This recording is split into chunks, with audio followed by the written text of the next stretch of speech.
Totem poles are a traditional way of telling the stories of First Nation families and clans, and of keeping records of important historical events.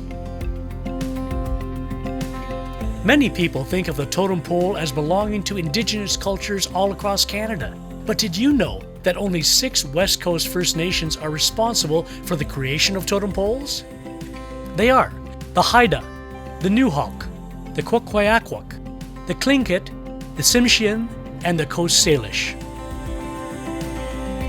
It's easy to tell where a totem pole comes from based on how it's carved, because the style and design of each pole are specific to each family, clan, or region.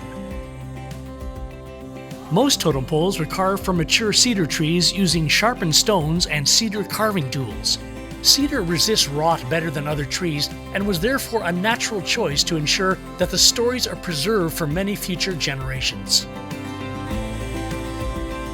The stories that totem poles tell may be a myth, a legend, or honor Indigenous peoples through symbols.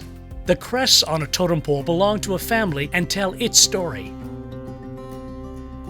Once the stories of each crest are known, the totem poles really come alive. The most common crests of the Indigenous peoples of the Pacific Northwest include the eagle, the raven, the thunderbird, the bear, the beaver, the wolf, the killer whale, and the frog. The poles are usually raised in the presence of hundreds, even thousands of people, in locations of honor in First Nations villages and throughout the world. In the last century, traditional pole carving nearly died out. Fortunately, today's Indigenous carvers are bringing back the crests and the stories of the poles for families and clans to pass along to their future generations.